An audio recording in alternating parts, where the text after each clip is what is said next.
Sudah hampir 40 tahun, Mbok Sarbini melanjutkan usahanya di ruas jalan ini.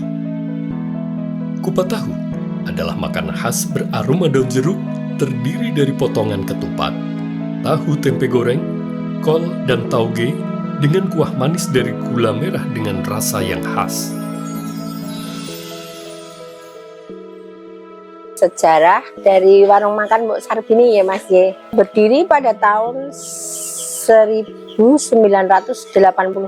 Itu ibu yang dulunya hanya sebagai penjual es di tepi jalan di daerah Jalan Keahdalan, Yogyakarta. Terus oleh kakak saya dicarikan tempat di sini, di Piungan ini, untuk memperbaiki ekonomi Mas, karena jujur waktu itu ekonomi ibu begitu sulit waktu masih di Ngadiwinatan itu.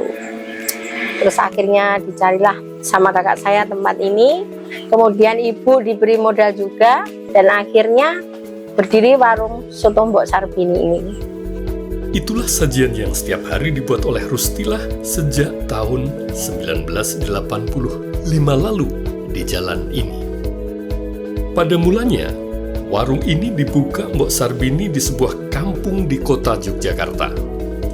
Karena waktu di Ngadiwinatan itu, bapak itu hanya jualan es campur di pinggir jalan itu Mas. Sedangkan ibu menjual mie. Ada mie goreng, ada nasi goreng, mie rebus itu di pasar warung Ngadiwinatan ya.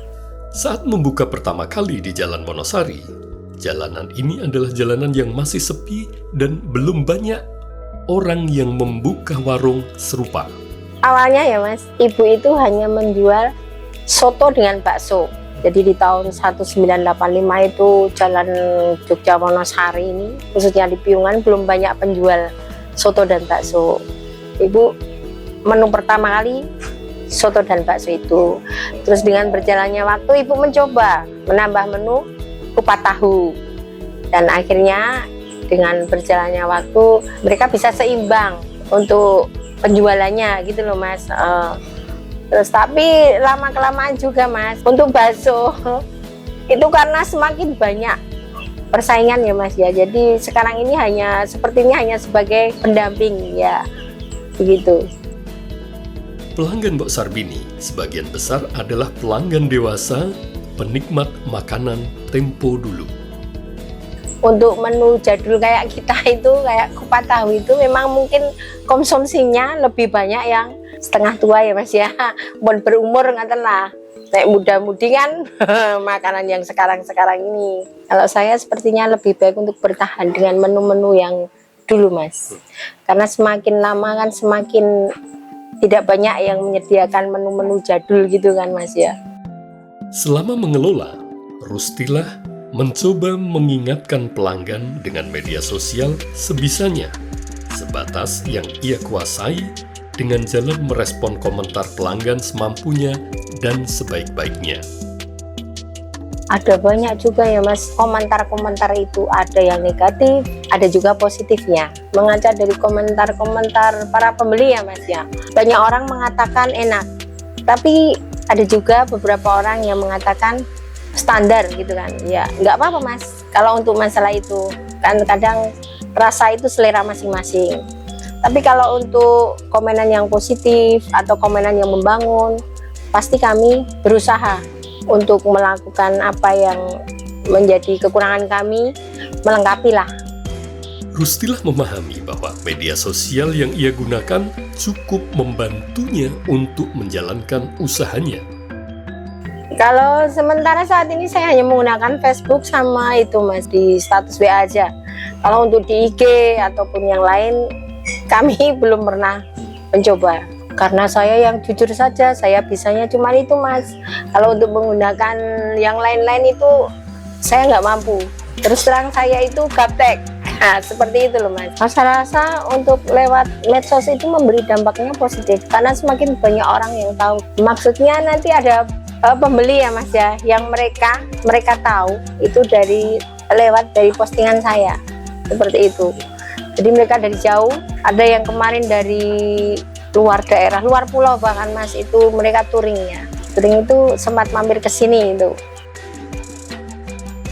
Kupat tahu yang dijual di warung Mbok Sarbini barangkali bukan satu-satunya kupat tahu di Yogyakarta. Namun, konsistensi rasa saat meracik bumbu adalah kunci bagi kepuasan pelanggan untuk kembali lagi di warung ini. Saya kira kalau bumbu itu dalam memasak itu, kalau bumbu semua orang bisa ya Mas. Tapi nek wong Jawa le ngarani iki kadang beda sing ngracik, beda rasane. Lah, ngoten niku lho Mas. Jadi untuk bumbu itu memang pakem, harus ada yang meracik sendiri. Kalau dari kupat tahu sih Mas, sebenarnya semuanya hampir sama nggih. Cuman ada yang kupat tahu niku bumbunipun ada yang dicampur dengan kacang. Tapi kalau mungkin dari segi rasa mantepe itu loh Mas, yang kadang membuat berbeda dari banyaknya porsinya, cara bumbunya itu seberapa itu. Jadi yang kadang mungkin membuat itu berbeda. Selain menjaga racian bumbu, Rustilah juga meyakini pada nilai-nilai luhur yang diajarkan orang tuanya saat menjalankan usahanya. Berarti kita flashback ke Mbok Sarbini. Ibu saya itu wong Jawa, kejawennya kuat ya.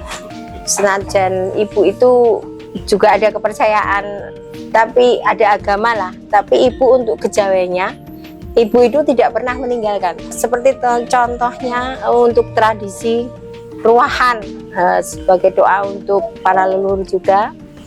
Itu kalau ruah itu ibu membuat sesaji Mas. Dan sampai sekarang pun akhirnya saya juga melanjutkan, karena sebelum ibu meninggal, jauh-jauh hari sebelum ibu meninggal itu, ibu sudah berpesan selama Tuhan masih memberi rezeki yang cukup, saya diminta ibu untuk meneruskan apa yang dilakukan ibu itu. Yang utama pastilah berdoa ya Mas ya.